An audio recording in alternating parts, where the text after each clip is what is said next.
Merci beaucoup. Bonjour. Là, je ne vous entends pas. Bonjour. Good afternoon.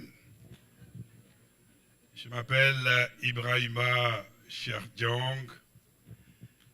Et suite à la conversation que nous venons d'avoir, on va avoir une conversation beaucoup plus réduite avec le directeur général de la Caisse nationale de prévoyance sociale de la Côte d'Ivoire, que je demande d'accueillir Charles qui va me rejoindre sur scène. Alors, pour la petite histoire, avant de démarrer la conversation, je viens de découvrir qu'aujourd'hui, c'est l'anniversaire de Charles.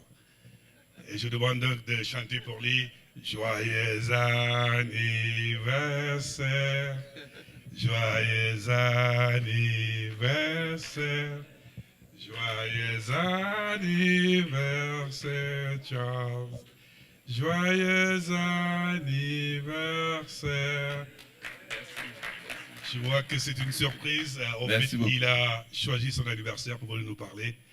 Et le moins qu'on puisse faire, c'est au moins chanter pour lui. Merci Charles. On va avoir une belle conversation. Parler du financement de l'économie africaine. Et on a choisi un secteur particulier qui est donc les caisses de pension. Et comme vous le savez, qui sont très très liquides. Et c'est pour ça que cette conversation est extrêmement importante pour savoir un peu le rôle qu'ils peuvent jouer dans le financement du développement du continent. So Charles, ma première question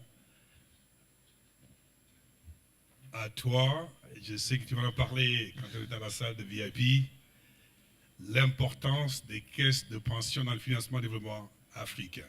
Parlons de cette importance avant de venir aux opportunités, aux défis que les caisses de pension africaines sont confrontées. Charles. Merci. Je suis très heureux d'être là. Et comme il a dit, aujourd'hui, c'est mon anniversaire. Donc, j'étais sollicité ailleurs, mais j'ai choisi d'être ici. C'est pour ça qu'on a en plus, ce soir, je voyage. Et donc, vous savez, quand c'est comme ça, au niveau du boulot, il y a pas mal d'urgences. Mais le sujet étant très important, j'ai choisi d'être ici. Merci à tous. Alors, on va parler de la notion de fonds de pension d'abord, pour qu'il n'y ait pas d'ambiguïté dans cette notion-là. Alors, on parle d'abord de caisse de retraite. On peut y ajouter les assurances, les assureurs. Mais des caisses de retraite qui dégagent des excédents, puisque vous savez, la retraite, c'est quoi? C'est que vous cotisez aujourd'hui en tant que travailleur et vous attendez 20 ans, 30 ans pour avoir une prestation. Donc l'idée c'est de dire, entre le moment où vous cotisez et le moment où vous allez à la retraite, il y a matière à travailler avec cet argent-là. C'est toute l'astuce des régimes de retraite. C'est pour ça qu'on dit que c'est des ressources longues. Mais pour qu'elles soient des ressources, d'abord, il faut que ces entreprises-là, ces institutions, soient excédentaires. Donc vous avez trois types d'institutions. Vous avez celles qui sont déficitaires. On ne peut pas parler de fonds de pension. Vous avez celles qui jouent juste l'équilibre. Là aussi, il est difficile de parler de fonds de pension. Et puis vous avez celles qui accumulent des réserves, qui font des bénéfices et qui, grâce à cela, injectent de l'argent dans l'économie. On va voir le cas de la CNPS tout à l'heure. Vous pouvez me faire la projection. Donc ça, c'est ce qui se passe en gros en Afrique francophone. Parce qu'en Afrique francophone, on a choisi le système de répartition qu'on appelle le système de solidarité, qui est celui qui est utilisé en France, mais qui n'a pas la trajectoire de fonds de pension.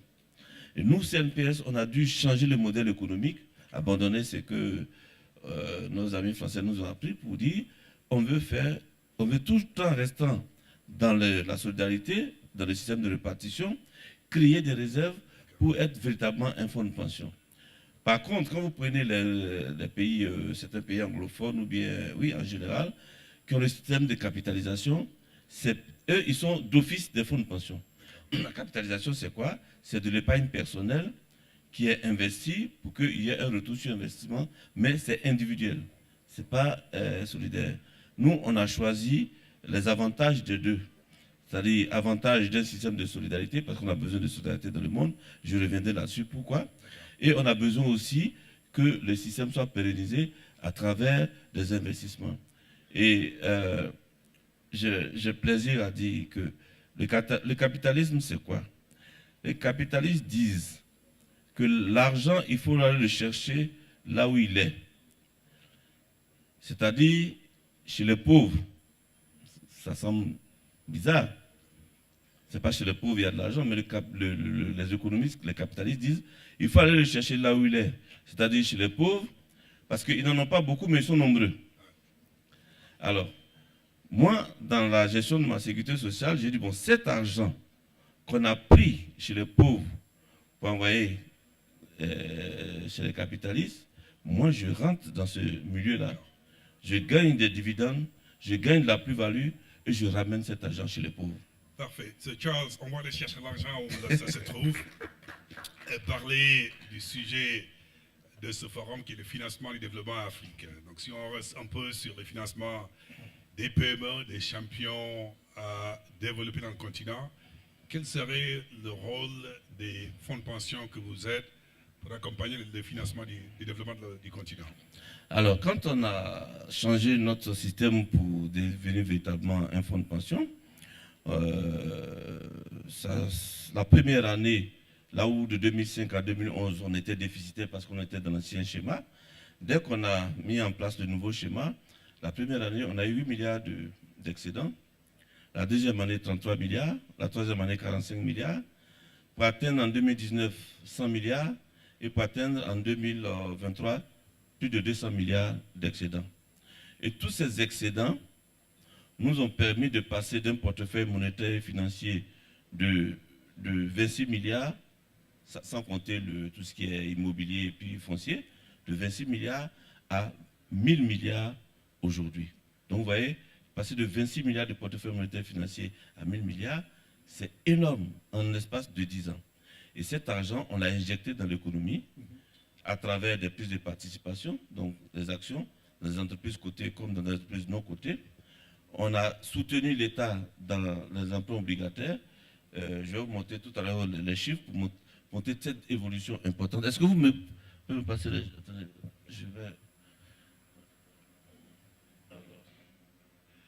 Charles, on va y arriver, le temps que vous continuez votre conversation. Voilà, les chiffres vont venir, allez-y. Alors, vous voyez, le portefeuille global de 2022 à 2024, on était à 93 milliards en 2012 et aujourd'hui, on est à 1300 milliards. Vous avez vu l'évolution de 93 à 100, à 150, 200. Parce que chaque année, on engrange des bénéfices. Voilà, chaque année, on engrange des bénéfices. Et ces bénéfices-là, on injecte dans l'économie. Alors, vous voyez, on en a en DAT, OPCVM, actions cotées, actions non cotées, private equity, obligations privées, obligations d'État, voilà, et d'autres titres. Et il y a les placements. Vous avez vu la progression au fil des années. Par exemple, quand on parle de financer les entreprises, c'est les prises de participation. Les actions cotées, on était à 6 milliards en 2012. Aujourd'hui, on est à combien? 200 milliards qu'on a injectés. Bon. Les actions non cotées, qui concernent aussi les PME, on était à 4 milliards, on est à 99 milliards. Et on est en train de mettre en place un fonds spécial dédié aux PME qui va être doté d'au moins 100 milliards d'ici l'année prochaine. D'accord. Ouais. Charles, on va le ramener donc à ce débat qui est de créer des champions africains, accompagner les PME. Parlons précisément, qu'est-ce que vous avez fait concrètement pour accompagner, créer ces champions et éventuellement les accompagner dans leur croissance? Alors, quand on prend des parties, on a commencé par le secteur financier. Parce que pour que les PME de nos pays soient financées, il faut que nous soyons présents dans les banques de nos pays. Parce que quand les banques extérieures viennent dans nos pays, c'est pour accompagner les entreprises là dans nos pays. Donc la première chose, c'était d'accroître notre part dans les structures financières du pays, pour essayer d'avoir un certain poids Donc, le premier partenaire qu'on avait eu à l'époque, c'était NCA. Nous sommes propriétaires de 20% de NCA. Et depuis 2012, on a pris des parts aussi, encore dans d'autres entreprises, dans d'autres banques. Nous avons 20% de BNI. Récemment, dans un consortium, on a racheté la BCC quand BNP partait. Nous avons 22% de BCC. Dans ce consortium, il y avait BNI qui a 21%. Mais sachant que nous, on a 20% de BNI, on se retrouve pratiquement actionnaire majoritaire avec 25%. Nous sommes en partenariat avec AFG. Donc AFG qui a repris la Banque populaire en Côte d'Ivoire. Nous sommes à 20% de participation avec AFG. Et en ce moment, on essaie de s'externaliser parce qu'il faut conquérir le monde. Je dis souvent que quand on parle de la Corée du Sud, ça se compte sur les 10 doigts de la main, les entreprises qui sont fortes là-bas. Mais comme elles ont une dimension internationale puissante et qu'elles vendent des centaines de millions, si vous parlez les smartphones, les véhicules et tout ça, du coup, quand vous avez des grands champions, elles tirent les PME. Les PME ne peuvent pas être fortes s'il n'y a pas de grands champions. C'est pour ça qu'il faut commencer par la finance, financer les grandes entreprises à l'international pour que ces grandes entreprises-là puissent tirer les PME. Et quand vous prenez dans nos véhicules, il y a peut-être le moteur ou un ensemble de choses qui sont fabriquées par Hyundai ou bien je ne sais pas qui a, mais tout ce qui est accessoire, c'est fabriqué par des PME, les sièges, les rétroviseurs, un ensemble de choses. Et quand vous vendez des centaines de millions de voitures, mais vous avez suffisamment de marché pour vos PME. Donc c'est important d'avoir des champions parce que le champion, il n'est pas que champion, il est locomotive. C'est ça qui est très important. Absolument. Charles, si tu peux rapprocher, on est très loin. Alors, accompagner les PME, c'est aussi des opportunités, mais c'est aussi des défis. J'imagine dans vos interactions avec les PME, dans vos ambitions de les accompagner, il y a quand même quelques défis que vous rencontrez qu'il faut essayer quand même de contourner. Quels sont ces défis? Alors, de mon expérience, c'est la gouvernance. Le problème, la gouvernance de nos PME, c'est la gouvernance. Et je l'ai dit souvent que vous pensez... Soyez plus précis que ça. La gouvernance, c'est le président Kakou, qu'on appelle Jean Kakou Diagou, il en a parlé tout à l'heure là. Il faut avoir des cadres compétents, il faut avoir des process fiables et tout ça pour que... parce que quand vous vous étendez, vous prenez de la dette, vous avez de l'equity, mais aussi vous avez de la dette. Mais quand vous avez de la dette, il faut que le taux de rendement de votre investissement soit supérieur au taux d'emprunt de la dette pour que vous soyez capable de rembourser et de vous étendre. Donc, nécessairement, c'est ce qu'on appelle la bonne gouvernance qui permet de rentabiliser les fonds qui vont permettre que vous grandissiez. J'entends très souvent aussi qu'au-delà même de la bonne gouvernance, la qualité des projets et des business plans qu'on vous présente en termes de renforcement des capacités. Vous voyez ça comme étant un défi pour les PME qui vous présentent des dossiers qui sont bien préparés? Aujourd'hui, il y a suffisamment de conseils financiers pour vous proposer des bons dossiers. Ça, ce n'est pas le plus difficile. Mais c'est la gouvernance. Voilà. Une fois on a présenté un dossier, la banque vous avait confiance pour vous prêter de l'argent. Un fonds d'investissement vous a fait confiance pour vous donner de l'equity, ou bien même directement la CNPS vous a fait confiance pour prendre des parts.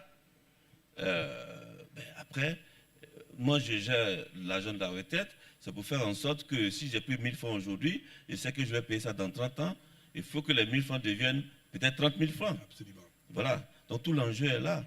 Là récemment, on a pris des actions il y a 2 ans chez Orange, quand Orange allait en bourse, on a pris pour 60 milliards, aujourd'hui c'est évalué à 100 milliards. 40 milliards de gagnés sans se fatiguer. Excellent. Charles, vous nous avez parlé de l'importance des fonds de pension, vous avez parlé du rôle des fonds de pension dans le financement de l'économie, des défis et même quelques success stories qui nous encouragent qu'effectivement il y a un potentiel. C'est votre anniversaire, on va tirer vers la fin de cette conversation s'il y a un ou deux messages importants que vous voulez quand même partager avec nous, parce que c'est quand même un forum, on aime raconter des belles histoires, mais aussi avec des messages positifs. Quels seraient ces messages? Alors, il faut que dans les pays francophones africains, ils prennent l'option véritablement de transformer les caisses de sécurité sociale en fonds de pension. Parce qu'on ne peut pas se développer sans les fonds de pension. Aucun pays ne peut se développer sans les fonds. Parce que vous avez vu toutes les classes d'actifs qu'il y a là, dans les fonds d'investissement, on n'y était pas du tout, mais depuis qu'on a commencé avec combien? Private Equity, on a commencé avec 498 millions en 2014. Avant, ça n'existait pas. Aujourd'hui, nous sommes à 20 milliards et on va continuer. Donc, c'est de l'argent qu'on gagne quand on devient véritablement un fonds de pension, qu'on injecte dans l'économie. Et donc, tant que cette option n'est pas prise, il y a beaucoup de pays africains qui ne vont pas décoller, qui ne vont pas... chose. La deuxième chose, c'est que avec l'avancée de la digitalisation, l'intelligence artificielle, vous vous rendez compte que de plus en plus, les entreprises ne vont pas avoir des salariés. La notion de cotisation pour financer les prestations, si on se projette dans 15 ans, dans 20 ans, ça va être très, très, très difficile. Parce qu'une entreprise qui embauche 100 personnes aujourd'hui, dans 10 ans, dans 15 ans, peut-être 10 personnes suffiront pour faire le même travail compte tenu de cette évolution-là. Ça veut dire que l'avenir du financement des caisses de sécurité sociale, ce n'est pas les cotisations, c'est les investissements. Donc, elles doivent se transformer en fonds de pension. Et aujourd'hui, la CNPS paye 23%, grâce à ses produits financiers, la CNPS couvre 23% de ses prestations avec les produits financiers. Notre objectif, c'est qu'avant 10 ans, on puisse atteindre 50%. Et peut-être dans 20 ans, dans 30 ans, ne même plus avoir besoin de cotisations pour financer nos prestations. Et c'est pour cela que je dis, l'argent que le capitalisme a pris chez les pauvres, moi je vais chez les riches pour prendre et pour revenir vers les pauvres. Et Charles, avant de partir, merci de partager votre anniversaire avec nous. Et joyeux anniversaire, vous laissez passer un peu de temps avec votre famille. Merci beaucoup. Merci. Et ça nous amène au terme de la Merci à conversation. tous. Merci. Merci.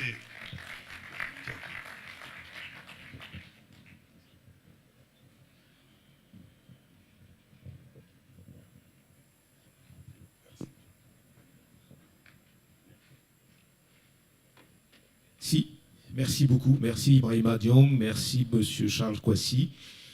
C'était notre conversation au coin du feu. Un feu, vous l'avez compris, un feu de milliardaires. Beaucoup de milliards autour de ce feu. Donc vous êtes tous invités pour le partage.